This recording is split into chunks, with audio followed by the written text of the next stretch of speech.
हमें केवल कथा से मतलब होना चाहिए। जैसे चाणक्य जी ने चाणक्य नीति में एक बात कही है कि सोना अगर गंदी जगह पर पड़ा हो तो लोग ग्रहण कर लेंगे सोना, और ज्ञान अगर शूद्र से भी मिलता हो तो उस ज्ञान को ग्रहण कर लेना चाहिए। हमें कोई मतलब नहीं ये शूद्र है, हमें केवल ज्ञान से मतलब है।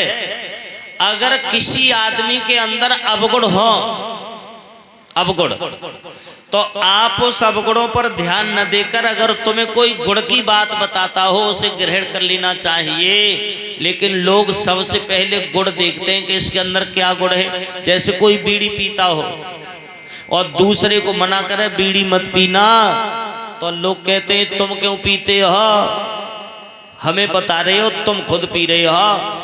तो ये भी बात सही है कि समाज पर प्रभाव केवल वही व्यक्ति डाल सकता है, उसी का असर पड़ सकता है जो प्रभावशाली होगा।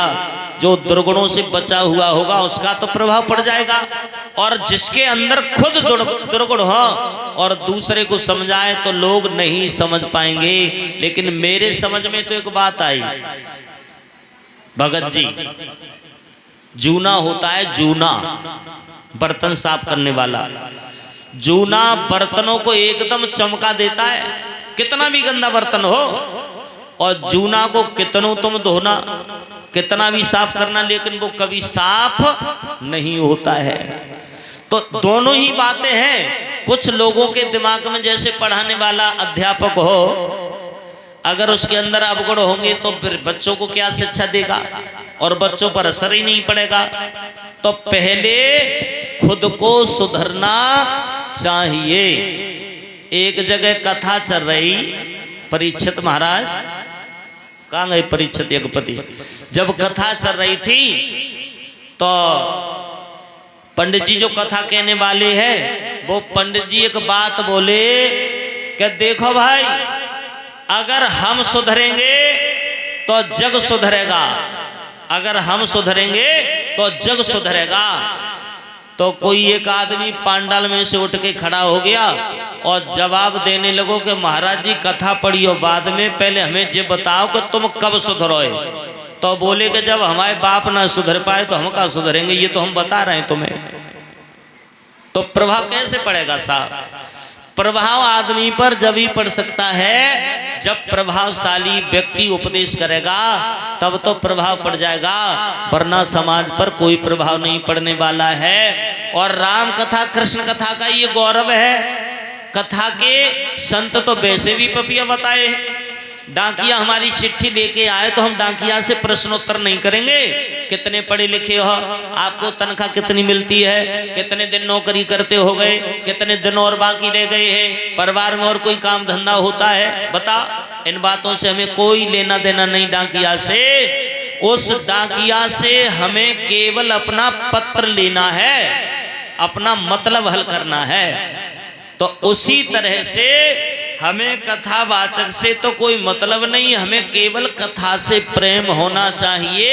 ये भोले बाबा ने मन में विचार किया था।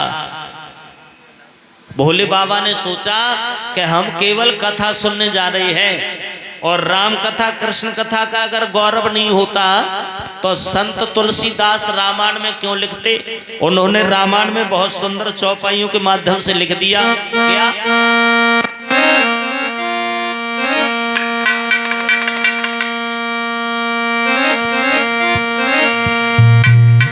राम कथा सुंदर सुख देनी,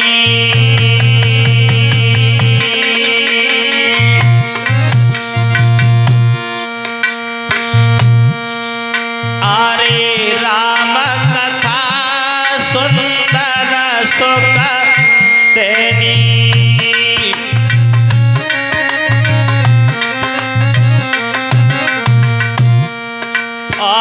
कलयुग की स्वर्ग नसनी।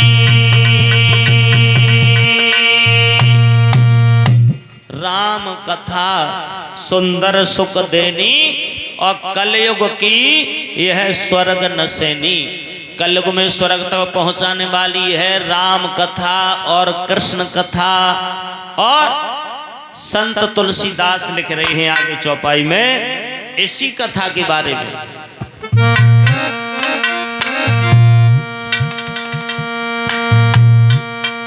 राम कथा शशि किरण समाना भज सिया रामा संत चकोर करे जय पाना भज सिया रामा।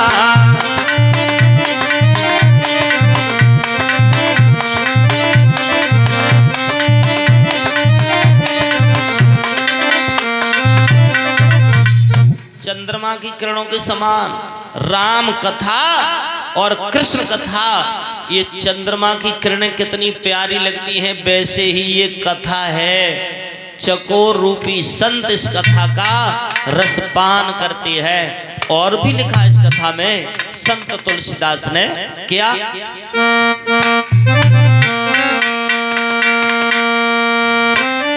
राम कथा सुंदर करे तारी, राम कथा सुंदर करे तारी, राम कथा सुंदर करे तारी। सो संशय विहंग उड़ा बनहारी, संशय विहंग उड़ा बन।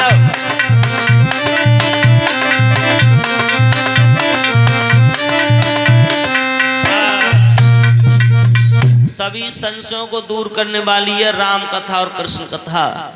हमारे गृहस्थ आश्रम में, ब्रह्मचर्य आश्रम में, वानप्रस्थ आश्रम में, संन्यास आश्रम में, चारों आश्रमों के बारे में वर्णन राम कथा में और कृष्ण कथा में है। गृहस्थ में कैसे रहना है, वानप्रस्थ में कैसे रहना है, गृहस्थ का क्या नियम होता है, ब्रह्मचारी का क्या नियम होता है, सारी चीज हमें रामायण में सुनने को और पढ़ने को मिलती है। आज भी बहुत कुछ रामायण में और भागवत में रखा है। कब? जब कोई सुनने वाले और सुनाने वाले हो तब। एक महात्मा जी स्टेशन पर बैठे रामायण पढ़ रहे थे। एक श्रीमान जी जवान है, पत्नी की विदा करा के लाए हैं। टिकट खरीदा, गाड़ी में आने में थोड़ा समय था, महात्मा ने सोचा लाओ रामायण पढ़ लो। उनका नियम था। और जो लोग संयमी होते हैं, नियम वाले होते हैं, वो ये नहीं देखते कि घर पे हो, बाहर हो, कहीं भी हो। जैसे भजन करने वाले कोई होते हैं, रास्ता में जा रहे हैं, समय हो गया, भजन में बैठ गए, जो उनका नियम होता है वो अपने नियम पर चलते। महात्मा ने सोचा लाओ समय गाड़ी आने में, हमारा भी समय हो गया, थोड़ी रामायण पढ़ लें। रामायण पढ़ने लगे।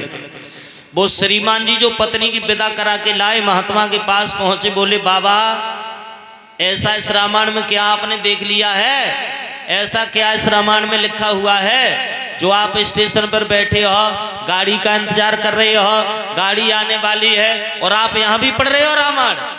तो महात्मा जी बोले बेटा ये तो मुझे भी नहीं मालूम पड़ा आज तक कि इसमें क्या रखा है, लेकिन इतना जरूर है मेरा नियम है, जब समय मिलता है खाली समय में बैठता हो तो मैं रामायण ही पढ़ता हो। ज्यादा तर्क किया उस श्रीमान जी ने, नवजवान ने। आप ऐसे हो, आप वैसे हो, आप ढोंगी हो, रास्ता में चल रहे हो, रामायण खोल के दिखा रहे हो, हम कितने विद्वान हैं, कितने पढ़ने वाले हैं। लोग होते हैं इस कैटेगरी के, मजाक बनाते हैं। तो महात्मा कुछ नहीं बोले। इतनी देर में गाड़ी आई, महात्मा जी बैठ गए, श्रीमान जी बैठ गए और पत्नी स्टेशन पर सीट पर बैठी रह गई। गाड़ी छूट गई। गाड़ी छूटी, महात्मा को थोड़ी सी जगह मिली, महात्मा बैठ गए, उन्होंने रामायण को खोला और पढ़ने लगे।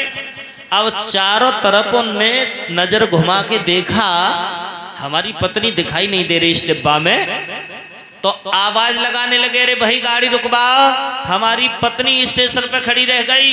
जंजीर खींचने लगे। तो महात्मा ने उसे पहचान लिया कि ये तो वही है। तो उसकी कलाई पकड़ी और कलाई पकड़ के जवाब दिया, बेटा तूने हमसे स्टेशन पर ये प्रश्न किया था कि रामायण में ऐसा क्या लिखा है। अगर तूने एक बार भी रामायण खोल के पढ़ी होती ना तो तेरी पत्नी स्टेशन पर नहीं खड़ी रह जाती। एकदम कहने लगा, बाबा क्या पत्नी के बारे में रामायण में लिखा है? महात्मा बोले बिल्कुल लिखा है। कहाँ लिखा है? वहां लिखा है जहां प्रभु श्री राम ने केवट से नाव मांगी है, केवट से नाव मांगी है, तो रामायण में साफ लिखा हुआ है कि पहले प्रिया चढ़ाई, पहले सीता को राम ने नाम में चढ़ाया, उसके बाद स्वयं चढ़े। अगर तूने एक बार भी ये शब्द पढ़ा होता तो पहले अपनी पत्नी को बैठालता, उसके बाद स्वयं बैठता। तो रामायण में ये भी लिखा हुआ है पहले अगर हमारे साथ में स्त्री है तो पहले उसे वाहन में चढ़ाना चाहिए, उसके बाद हमें स्वयं चढ़ना चाहिए। कान पकड़ के माफी मांगी, बाबा क्षमा करना, कभी किसी बात की हम मजाक नहीं बनाएंगे, संकल्प करते हैं। और आज लोगों की आदत है कोई सही करता है उसकी मजाक बनाते, बनाने दो।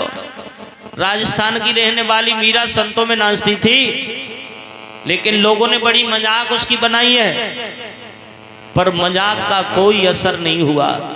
दुनिया की तो दोनों तरफ से सही हो जाती है, काम बन जाए तो लोग कह देंगे हमें मालूम था बन जाएगा, बिगड़ जाए तो वो सीधी कर लेंगे, हमें तो पता था कि तू कर ही नहीं पाएगा, बिगड़ जाए तो दोष लगाएंगे, और बन जाए तो कहेंगे हमने तो कहा था तुमसे कि बना लोगे। तो लोगों का काम सिर्फ कहना है। आप ये विचार मत करो कौन क्या कहता है, आप तो बढ़ते रहो, बढ़ते रहो। सही पर जा रहे हो तो किसी की मत सुनो, और गलत पर जा रहे हो तो एक बार दिमाग से जरूर सोचो। वैसे आदमी की अगर कोई ज्यादा बुराई करता है ना तो एकांत में लेट के वो सोचता जरूर होगा, अफसोस जरूर करता होगा कि ऐसी मेरे अंदर क्या कमी है कि सब लोग हमारी बुराई करते हैं, जरूर विचार करता होगा। भक्तों, ये गौरव राम कथा कृष्ण कथा का है। ऐसी जो कथा है सुख देने वाली है, स्वर्ग तक पहुंचाने वाली है, ऐसी कथा को अगर किसी ने अपने कानों से नहीं सुना तो संत तुलसीदास उसके बारे में भी बहुत सुंदर लिख रहे हैं। क्या?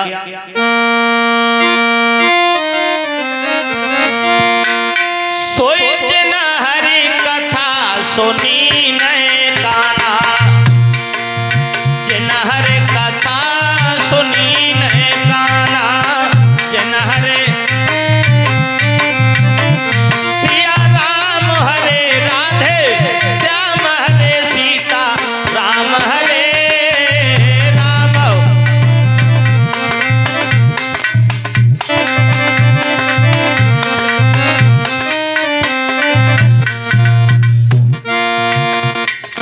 श्रवण रंध्र है भुवन समाना, श्रवण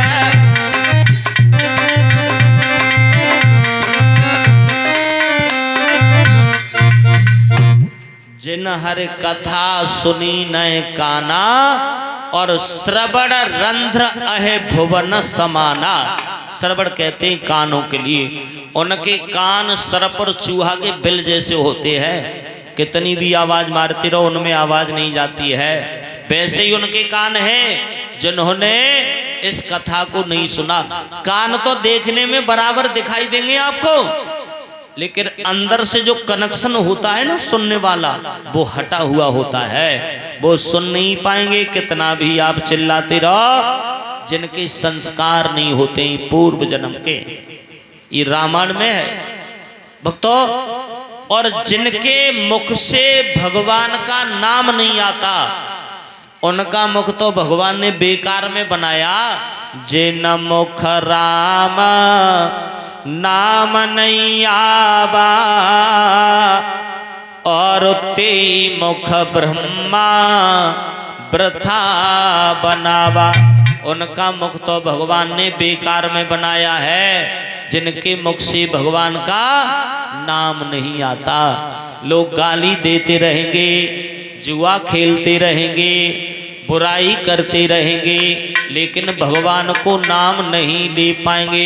भगवान के नाम की कौन है तो कह देता है टाइम ना है टाइम, और सारे दिन जुआ में बैठा रहे हो तो कहाँ से टाइम आ रहा हो सा। जुआ के लिए टाइम है, शराब पीने के लिए टाइम है, बुराई करने के लिए टाइम है, लड़ाई लड़ने के लिए टाइम है, और भगवान के भजन को नंबर आ जाए तो टाइम ना है साहब। क्यों साहब, भगवान के भजन के लिए क्यों टाइम नहीं है? निकालना चाहिए टाइम, किसी के पास नहीं होता है। वो तो परमात्मा ने अच्छा किया है जो आराम करने को रात बना दी है। अगर परमात्मा रात नहीं बनाता ना तो आदमी हर समय बिजी रहता हर समय बिजी। अगर काऊ रिश्तेदारी में से फोन आ जाए, एक आध 2 घंटा को घूम जाओ, कई साल है गई, तुम्हारी बहुत याद आती है, घूम जाओ, तो लोग कहते हैं टाइम ना है। और 2020 में अगर तुम खुद फोन करतना है काओ कि गांव में तो कोरोना आएगा, वो हम तुम्हारे जहाँ एक आध महीना के लिए आ जाए, बोले अबे मत आइयो, हाँ अबे मत आना। जब तुम्हारे पास टाइम था तो लोगों ने बुलाने के लिए मना कर दिया, और आज लोग तुम्हें बुला रहे हैं तो कह रहे हो कि टाइम नहीं है। ये परमात्मा की कृपा है, ये उस ईश्वर की कृपा है जो लोग इस स्थिति पर जा रहे हैं। समय किसी के पास नहीं होता, समय निकालना पड़ता है। समय का हर आदमी के पास अभाव होता है, हर आदमी को जल्दी है, हर आदमी जल्दी में है, तसल्ली काऊ है ही नहीं। भागम भाग भागम भाग भागम भाग भागम भाग पड़ा हुआ है। सरकार ने जगह जगह बोर्ड लगवा दिए हैं, जगह जगह संकेत दे दिए हैं, लेकिन आंखन पर चश्मा चढ़ रहा है, एक्सीलेटर हाथ में है, ध्यान ही नहीं दिया। लिखा हुआ है बोर्ड पर कृपया धीरे चले, घर पर बच्चे आपका इंतजार कर रहे हैं, ध्यान नहीं दिया। कृपया धीरे चले, आगे आबादी क्षेत्र है, कृपया धीरे चले, आगे स्कूल है, उनने ध्यान नहीं दिया। और जल्दी जल्दी के चक्कर में पता नहीं कितने लोग जल्दी जल्दी ही जा रहे हैं। बोलो गोविंद भगवान की। सावधानी हटी और दुर्घटना घटी। सावधान होके रहना चाहिए। अगर हम कहीं रोड पर मोटरसाइकिल से, गाड़ी से, साइकिल से, पैदल जैसे भी जा रहे हो, तो आपके सामने से जो आदमी आ रहा है, चाहे पैदल वाला हो, चाहे मोटरसाइकिल वाला हो, चाहे बड़ी गाड़ी वाला हो, तो आप उसको ये मत सोचो कि ये देख रहा है। सामने वाला बिल्कुल अंधा चला रहा है, उसे नहीं मालूम मैं कहाँ जा रहा हूँ, सामने वाला। और जो आपके बराबर से चल रहा है, कानों पर रीड लग रही है, कान पे जाके कितो हॉर्न बजा रहा हो, वो नहीं सुन रहा हो कौन आ रहा हो, वो बिल्कुल बहरा जा रहा है। ये ट्रैफिक के 2 नियम हैं। अगर आपने इन दोनों को फॉलो कर लिया तो आप सावधान रह सकते हो, आप सुरक्षित रह सकते हो। सामने वाले को सोचो अंधा है और पीछे वाला बिल्कुल बहरा जा रहा है, इसलिए खुद सुधरो, खुद समझ जाओ। आप सामने वाले को हॉर्न बारंबार हॉर्न बजा रहे हो, वो अपनी मस्ती में जा रहा है, वो नहीं हटने वाला। और अगर आप ज्यादा कहोगे, बराबर पर रोक के कहोगे ना, तो कह दे तो ते बाप को रोड है। अरे मैं साइकिल पर जा रहा हूं, तू बड़ी गाड़ी में जा रहा है, तो रुतबा दिखा रहा हूं, बताओ क्या करोगे आप? खुद बच जाओ उससे। सामने वाला अगर नहीं सुधर सकता आपकी कोशिश करने के बावजूद भी, तो आप खुद बदल जाओ। सबसे बढ़िया उपाय है आप खुद सुधर जाओ। जब खुद सुधर जाओगे तो जरूर एहसास करेगा यार आदमी बहुत बढ़िया था। और आप 2-4 उससे उल्टी सीधी के आए, बाद में कहेगा बहुत बड़ो नवाब बन रहा हो, चाहे किराए की गाड़ी लेके आओगे, लेकिन बड़ी नेतागिरी दिखा रहा हो। और आप अगर मानवता से निकल जाओगे तो भलाई नहीं करेगा तो आपकी बुराई भी नहीं कर सकता। बोलो गोविंद भगवान की। एक गीत गाएं 2 लाइन का और फिर बढ़ते हैं आगे। अगस्ती के आश्रम में पहुंचते हैं भोले बाबा कथा के लिए।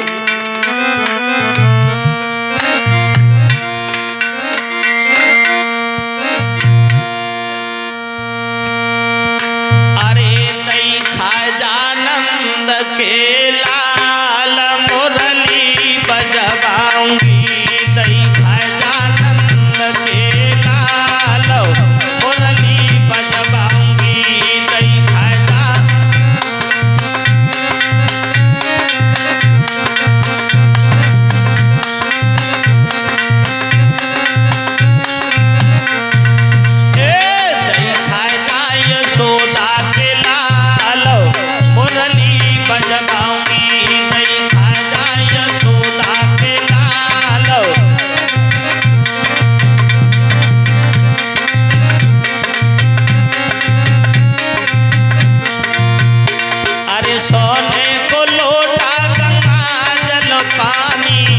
सोने को लोटा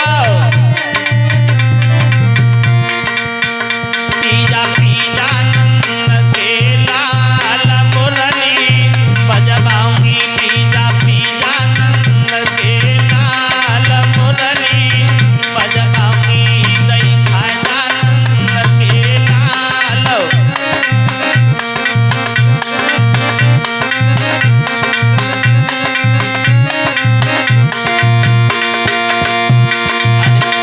दही खाजा यशोदा के लाल मुरली बजवाऊंगी दही खाजा यशोदा के लाल।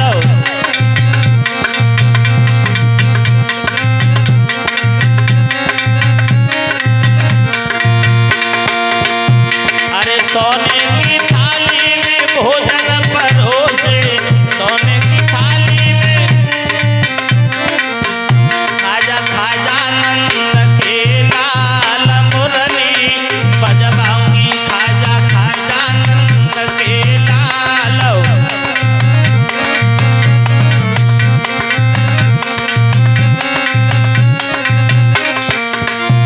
दही खाजा नंद के लाल मुरली बजवाऊंगी दही खाजा नंद के लाल।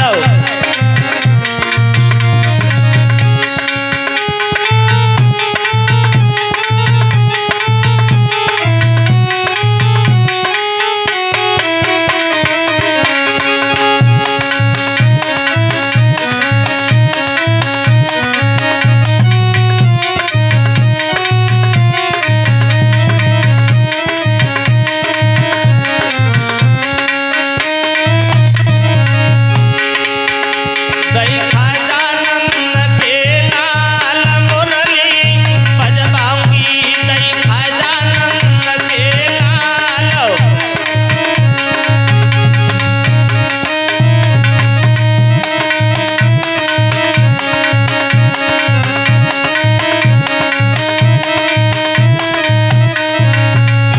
अरे तेरे दर्शन को अखियां तरसे तेरे तरफ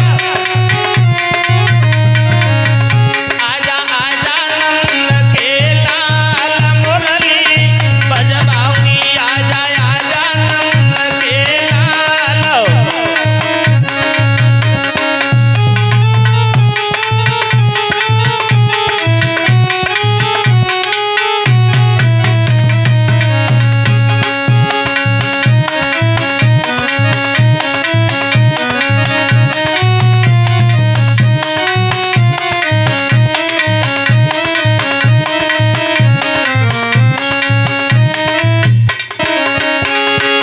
अरे दही खाजा नंद के लाल मुरली बजवाऊंगी दही खाजा नंद के लाल।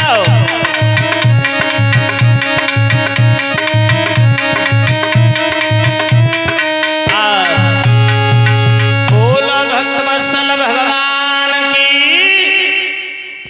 भक्तों, अगस्त जी के आश्रम में जब भोले बाबा सती के साथ में पहुंचे हैं तो अगस्त जी ने जैसे ही आते हुए देखा अपना जो आसन था उसे छोड़ दिया और भोले बाबा के पैरों की पूजा की है।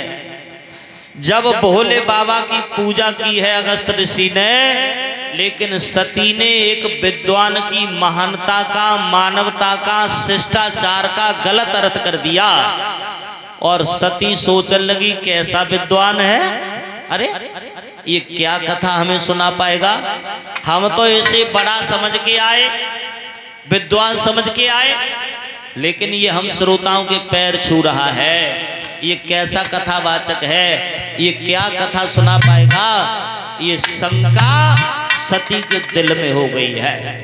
जब सती को शंका हुई है, वैसे परीक्षित महाराज ये बताओ, कथा सुनने वाले बड़े होते हैं या कथा कहने वाले बड़े होते हैं?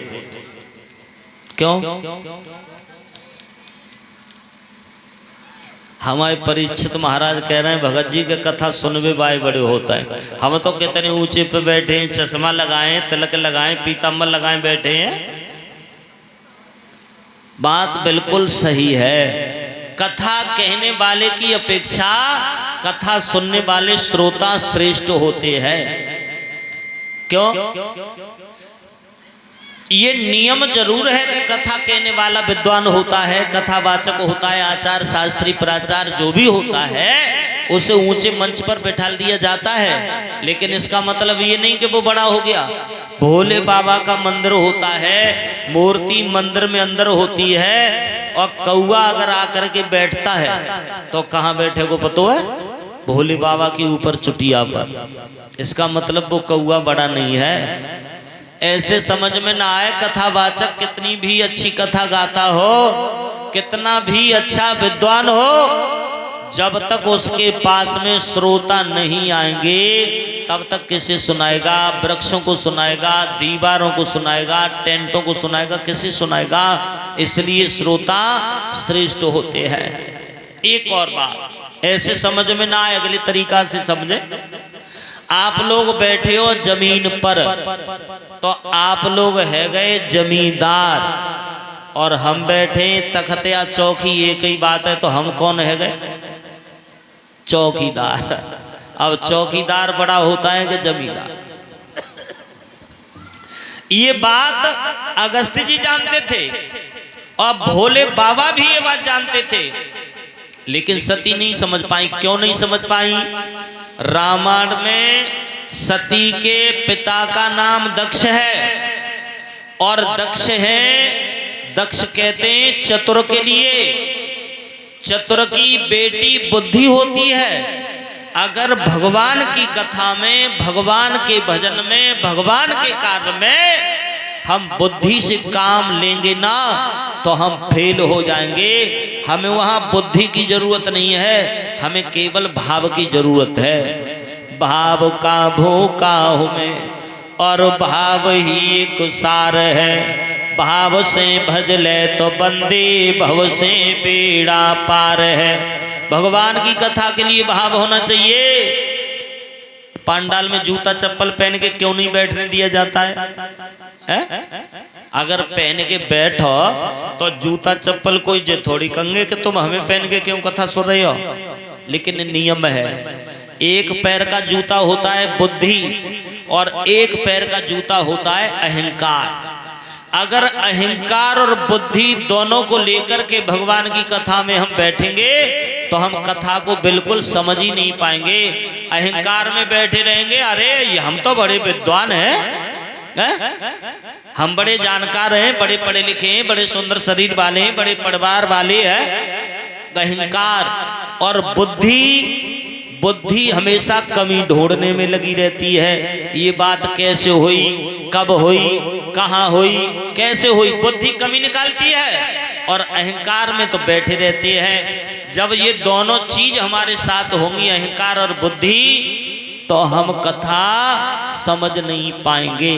शंका अगर होती है तो उस शंका को दिल में न रख करके उस शंका को नोट कर लेना चाहिए, समाधान बाद में करा लेना चाहिए। और कथाओं में शंका तो बहुत होती है, शंका बहुत होती है, और शंका का समाधान आगे पीछे थोड़े जाओ हो जाएगा।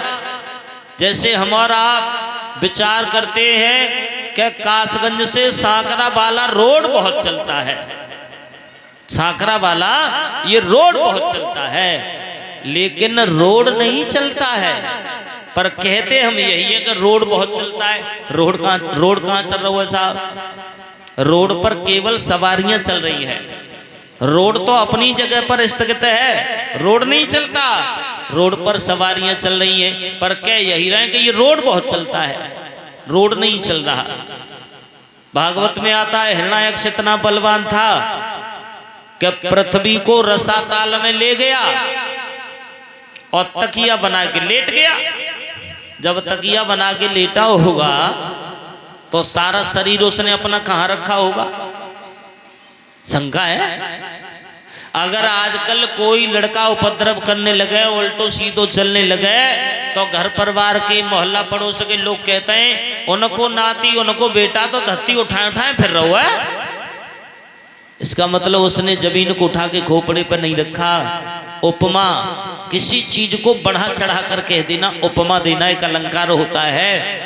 अब लोगों ने उसी को सही मान लिया। हाँ, इतना हो सकता है, इतना तो जरूर किया था हिरण्यकश्यप ने कि ब्रह्मा ने जो पृथ्वी का नक्शा बनाया था, पृथ्वी का, उस नक्शा को ले गया होगा। हो सकता है जैसे हम कोई मकान बनाएं और मकान को नक्शा बना के कॉपी पर लिख के रख लें और वो कॉपी चोरी हो जाए हमारी, तो हम कहते हैं हमारा तो मकान ही चोरी है, गो पूरा मकान ही चुर गया। मकान नहीं चुरा, मकान का जो नक्शा था वो चोरी हो गया। तो हो सकता है ऐसा हुआ हो। अब शंका का समाधान तो आप कई तरह से कर सकते हो, और अगर आपको समाधान नहीं करना है तो उलझे रहो।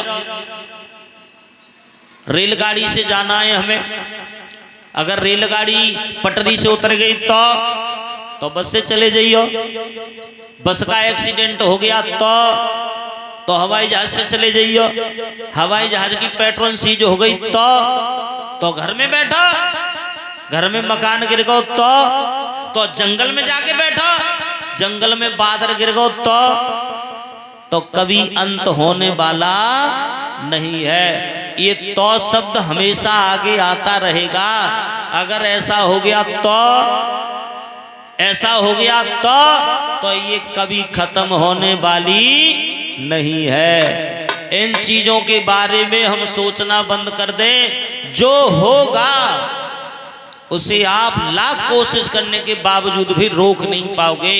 जो होगा वो हर हाल में होगा, और जो नहीं होगा वो कभी नहीं होगा। भगवान कन्हैया को अच्छी तरह से ये पता था कि महाभारत का युद्ध होगा। कोशिश बहुत की पांडवों की तरफ से, 5 गांव मांगे कौरवों से कि ये युद्ध न हो। शांति दूत बन करके आए, पांडवों से कोई सलाह नहीं दी है, अपनी तरफ से 5 गांव मांग लिए, लेकिन नहीं रोक पाए।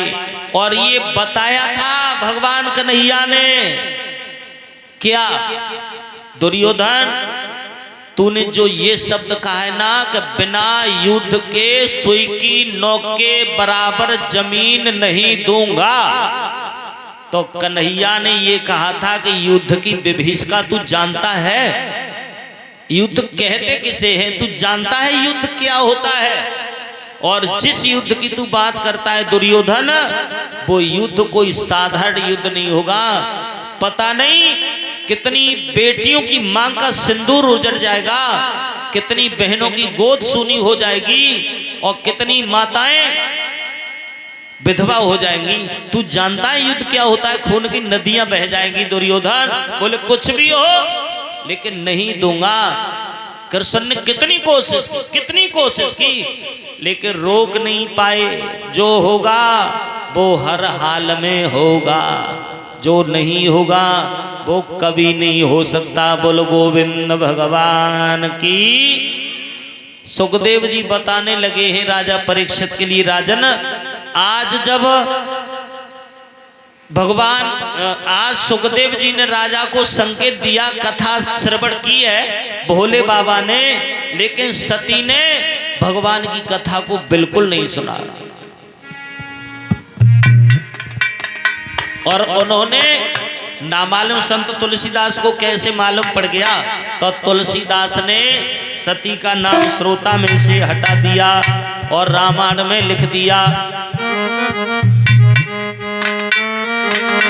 कि राम कथा मोने बरज बखानी, राम कथा मोने बरज।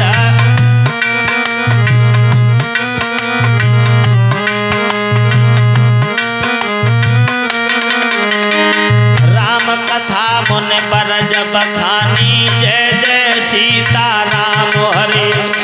सुनी महेश परम सुख मानी, जय जय सीता राम हरे। सुनी महेश परम सुख मानी, सुनी महेश।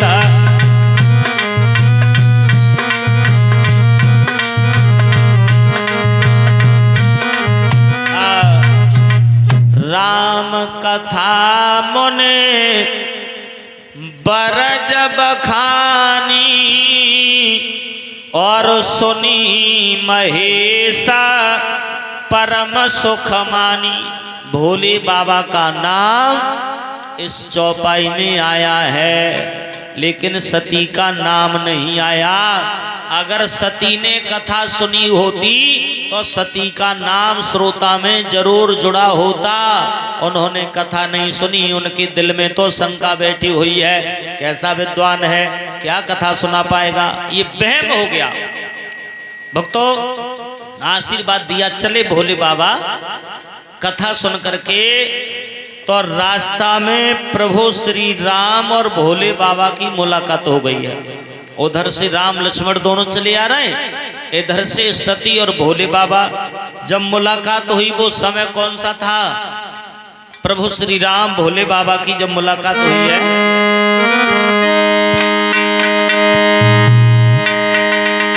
कि गंगा जी पार आ चुके थे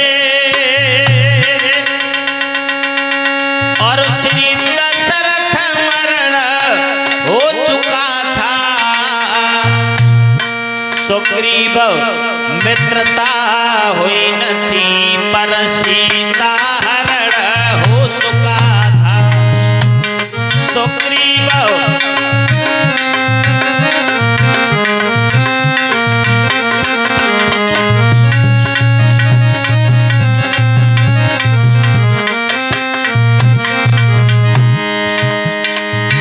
गंगा जी से पार आ गए, सीता का हरण हो गया, दशरथ का मरण हो गया है, परंतु सुग्रीव से मित्रता नहीं हुई है। जब प्रभु श्री राम भोले बाबा की मुलाकात हुई है,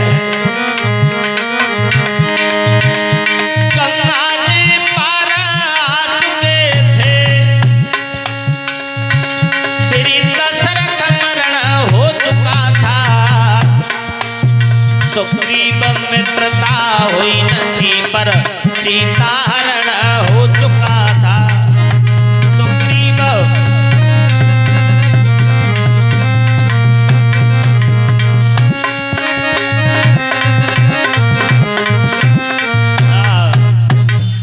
ऐसे समय में प्रभु श्री राम और भोले बाबा दोनों की मुलाकात हुई है। राम ने भोले बाबा को पहचान लिया, हाथ जोड़ के सच्चिदानंद स्वाधीन ब्रह्म कह करके प्रणाम किया। भोले बाबा ने राम को पहचान लिया, उनने हाथ जोड़ के प्रणाम किया, सच्चिदानंद स्वाधीन ब्रह्म कह के प्रणाम किया। राम भजन करते हैं भोले बाबा का और भोले बाबा भजन करते हैं प्रभु श्री राम का। तीन रिश्ता है भोले बाबा के राम के साथ में, लेकिन तीनों रिश्ता में से एक भी रिश्ता से मिलना उचित नहीं समझा। पहला, भोले बाबा के स्वामी हैं प्रभु श्री राम। दूसरा, भोले बाबा और प्रभु श्री राम दोनों मित्र हैं। तीसरा, भोले बाबा सेवक हैं प्रभु श्री राम के, लेकिन तीनों से मिलना उचित नहीं समझा, क्योंकि जान गए भोले बाबा इस समय हमारे प्रभु अपनी लीला कर रहे हैं। अगर हम लीला में विघ्न डालेंगे ना तो भगवान की लीला बिगड़ जाएगी। जैसे रामलीला चल रही हो, रामलीला, और रामलीला में जो लड़का राम का रोल करता हो वो हमारी परिचय का हो, और राम का रोल मंच पर कर रहा हो, और रामायण का रोल चल रहा हो लक्ष्मण शक्ति वाला, लक्ष्मण की शक्ति लग गई हो और राम घुटनों पर सर रखे रो रहे हो, और फिर आप मंच पर पहुंच जाओ और उससे कहो हाथ मिला के भैया तुम कैसे हो, तो क्या शोभा देगा? उसकी सारी रामलीला बिगड़ जाएगी। कर्तव्य है बेशक हमारी परिचय का हो, मंचन खत्म होने के बाद, मंच से उतरने के बाद फिर हम आपसे मुलाकात करेंगे, फिर हमारी आपकी बात होगी। तो ये सोचा भोले बाबा ने प्रभु श्री राम के बारे में, इस समय हम मुलाकात नहीं करेंगे। लेकिन सती कहने लगी हैं, प्रभु ये दोनों बालक कौन है जो इस तरह से रोते जा रहे हैं? कौन है ये बालक? भोले बाबा कहने लगे सती कैसी बात कर रही हो? जासु कथा कुंभजर से गाई, जिनकी कथा अगस्त ऋषि ने हमें सुनाई है ना, सोई मम इष्ट देव रघुबीरा, और उससे बत जाए सदा मुन धीरा।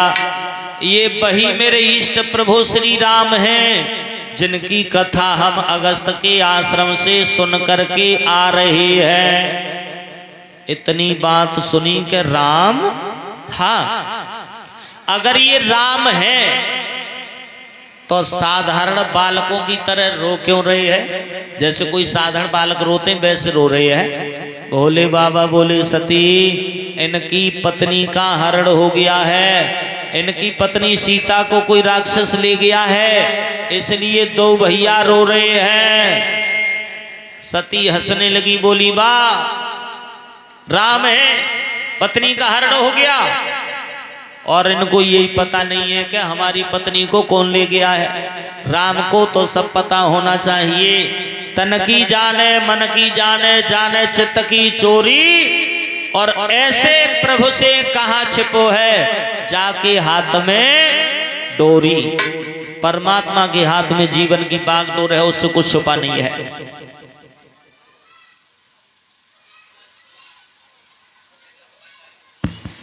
भक्तों, जब ये सुनाए ना कि ये राम नहीं है तो भोले बाबा समझा समझा के परेशान हो गए। अब समझे तो जब, पहचाने तो जब जब राम के बारे में सुना हो तब।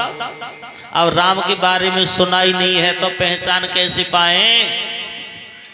और दुनिया में आदमी कितना भी बड़ा विद्वान हो जाए भक्तों, सारे विश्व को उपदेश कर सकता है, सारे विश्व को समझा सकता है, परंतु तीन चीजों को कभी नहीं समझा पाएगा।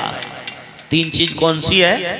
एक तो अपना पड़ोसी, पड़ोसी पे कभी उपदेश काम नहीं करता है, और एक अपना कुटुंबी, परिवार वाला, परिवार पे भी उपदेश काम नहीं करता है, और एक अपनी पत्नी, पत्नी पे भी उपदेश काम नहीं करता है। तुम समझाते रही हो, तुम्हारी समझ में नहीं आवे, और अगर काउ दूसरे ने समझाया तो तुरंत ही समझ में आ जाती है। जब भोले बाबा जैसे पत्नी को समझाने में असफल रहे तो मेरी और आपकी औकात क्या है परीक्षित महाराज, जो समझा पाए।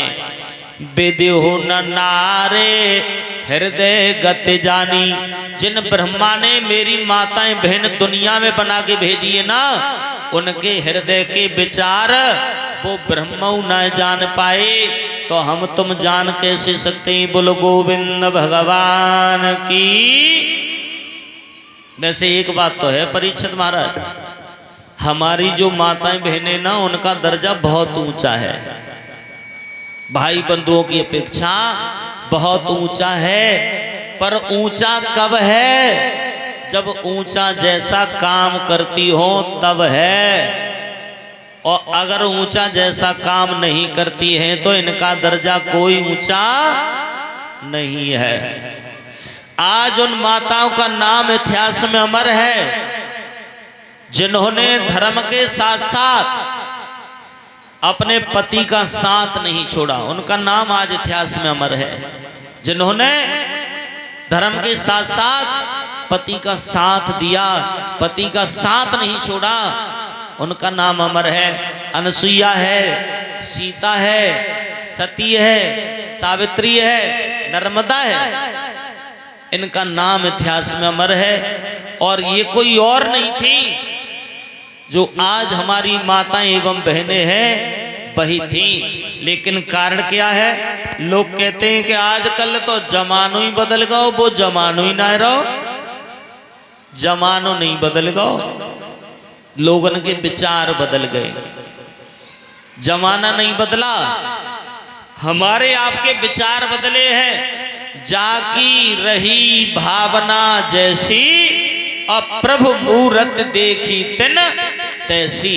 जिसके हृदय में जैसा भाव बन जाता है वो सारी दुनिया को वैसे ही देखता है। अरे बालकों, काय को गदर काट रही हो, शोरगुल काय कर रही हो? इनकी मम्मी पापा बालकन को सिखाए के भेजते हैं कि जाओ वह मंडी पे ओट पे करियो, जाओ गाँव में कोई तो शास्त्री है, जाओ उधम करियो खूब। हाँ, जो बालक उधम कर रहे हैं ना उनके मम्मी पापा ने सिखाए के भेज रहे हैं, खुद नहीं आ रहे और सोच रहे हैं कि तुम उधम काट रही हो खूब, और कोई क्यों तो भाई हम सोच लेंगे, चिंता मत करियो, तो शांति से बैठियो रे बालको। हाँ, उधम मत करियो। परीक्षित महाराज, वैसे अपने गांव में बाली बच्चनों की संख्या कुछ ज्यादा ना है?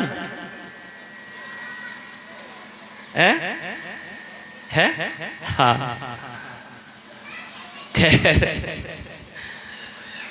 बोलो गोविंद भगवान की। संख्या तो ज्यादा होनी है, क्यों? क्योंकि ये परमात्मा का विधान ऐसा है, ऐसा विधान है कि एक बाबा पर बाबा की संतान है, परिवार बढ़ता है, परमात्मा की देन है। और कहीं कहीं ऐसा होता है जहां परमात्मा की देन नहीं होती है, क्या परिवार घटता ही चला जाता है। ये तो प्रभु की बड़ी असीम कृपा है। बोलो गोविंद भगवान की। डीलर चुपचाप हट जाता, सब तुम मेरी नजर पे हो। हाँ, पर माइक से मैं बोल लो ना चाह तो मैंने कि ऐसी काम चल जाए तो सही है ना, बोल सकता हूँ, वक्ता स्वतंत्र होता है। हाँ, गड़बड़ मत करो, 3 दिन रह गए कथा के लाए, और टाइम से रहो। हाँ हाँ, और एक वोट डाल लो तो नंबर तैयार हुआ, आ जाओ करो, ऐसो डाल लो, ऐसो एक।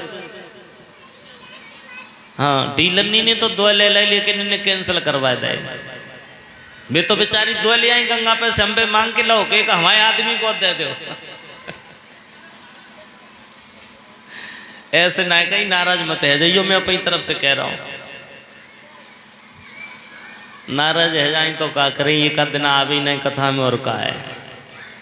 बोलो भक्तवत्सल भगवान की। देखो वैसे गांव के शास्त्री से क्या फायदा होता है? कौन कौन से फायदा? बाहर को कोई शास्त्री आवत हो तो गद्दी पे कहे तो 2 लीटर दूध लानो है, लानो पड़े हो तुम्हें, बाकी खावे पीवे की बढ़िया व्यवस्था करो। और हमारे तो जय ना पूछते हैं कि तुमने खा लिया कि ना खा लिया, तो जी फायदा ना है, फायदा है ना है। हाँ, और सही बात यह है, देखो मैं जब कथा कहता हूं ना, तो कथा के टाइम पर इस उद्देश्य से मैं कथा नहीं कहता कि मैं गांव में कथा कह रहा हूं। गद्दी पर बैठने के बाद में कोई संबंध नहीं होता है, गद्दी से उतरने के बाद संबंध है, चाहे गांव में हो चाहे कहीं बाहर हो। और मैं केवल वही बात कहता हो,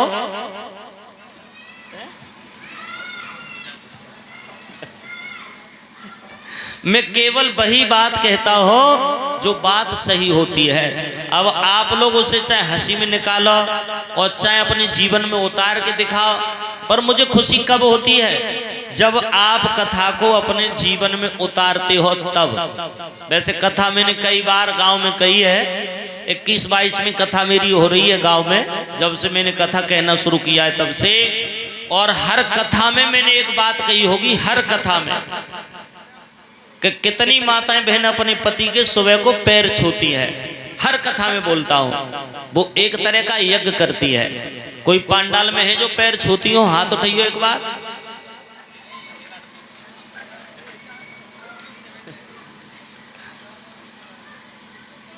गोलमोल है मामलो, सब गोलमाल है सब।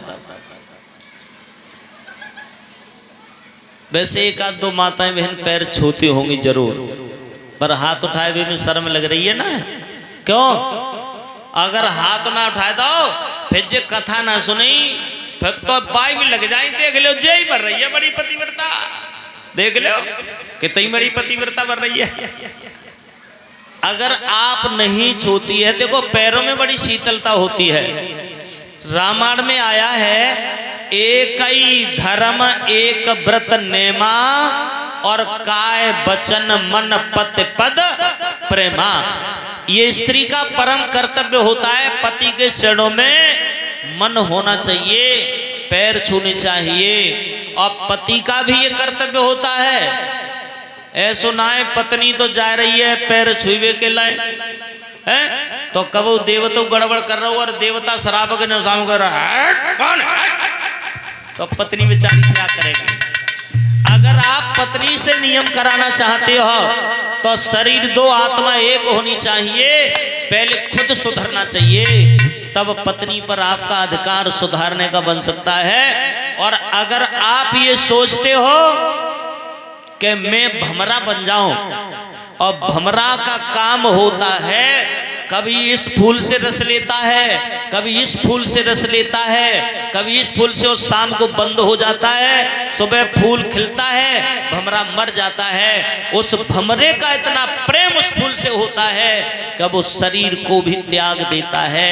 तो विचार मत करना हम भमरा बन के इधर उधर मंडराते रहे तो पत्नी आपकी भमरी बन जाएगी, कोई रोकने वाला नहीं है, आप रोक नहीं पाओ। और अगर ज्यादा दबाव आप बनाओगे, खुद उल्टे सीधे चलो, पत्नी को समझाओ कि देखो उल्टे सीधे मत चलो, उल्टे सीधे मत चलो, तो आप कभी सुधार नहीं पाओगे। पहले खुद सुधरना चाहिए तब सुधार सकते हो। पत्नी का कर्तव्य होता है पतिव्रता बनना, और पति का भी कर्तव्य होता है पत्नी व्रता बनना। ताली दोनों हाथों से बजती है, एक हाथ से ताली बजने वाली नहीं है। पत्नी ने नियम बना लिया है, आज से नियम बना लिया है कि जब तक पति को भोजन नहीं करा दूंगी तब तक मैं भोजन ही नहीं करूंगी। पत्नी ने घर में सारे दिन काम किया हो, शाम को भोजन को थाल रखें और पानी को लोटा रखें, दरवाजे पे खड़ी खड़ी बेचारी इंतजार कर रही है, पति के आवे की आस देख रही है, आंखों में नींद भर रही है, पेट में भूख लग रही है, शरीर में थकान हो रही है, पति के आवे को इंतजार कर रही है। पति आए भोजन कराऊं, फिर मैं भोजन करूं, लेटूं आराम से। लेकिन पति होए काऊ को शराबी, और पति शराबी के कहूं नाली में मुंह घिट रहा है, तो बताओ बेचारी पत्नी कब तक नियम करेगी, उसे तोड़ना पड़ेगा। इसलिए भक्तों मैं सिर्फ आपसे एक अनुरोध करना चाहूंगा, ये कहना चाहूंगा कि ये जो लत होती है ना, लत, चाहे बीड़ी की लत हो, सिगरेट की लत हो, शराब की लत हो, जुआ की लत हो, चोरी की लत हो, व्यभिचार की लत हो, अगर एक बार किसी को लग जाती है ना, किसी भी तरह की लत आपको लग गई तो वो लत आपका मरते दम तक पीछा छोड़ने वाली नहीं है, वो पीछा नहीं छोड़ेगी। और आजकल तो ऐसा हाल हो गया है भैया परीक्षित महाराज, क्या कि मंगल सूत्र की दारू पी लई और जुआ में धरे दई घर बारी,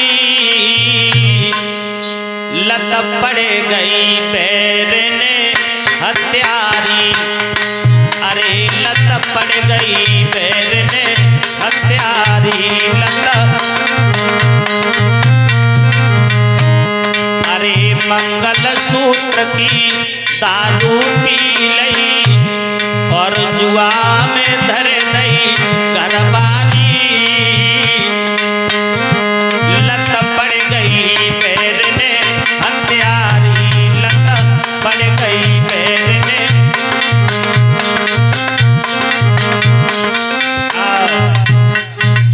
आप जुआ खेल रहे हो, शराब पी रहे हो, ये भरोसा आपको ये सोचना चाहिए कि मेरे ऊपर मेरा परिवार है, मेरे परिवार के, मेरे बच्चों के, मेरे घर के क्या क्या सपने हैं मुझसे, लेकिन हम विचार नहीं करते हैं इन चीजों का।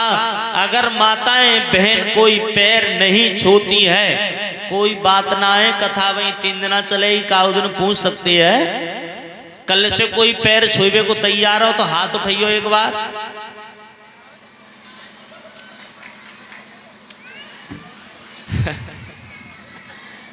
अब बताओ अगर पांडाल में कोई बाहर को आदमी बैठो हो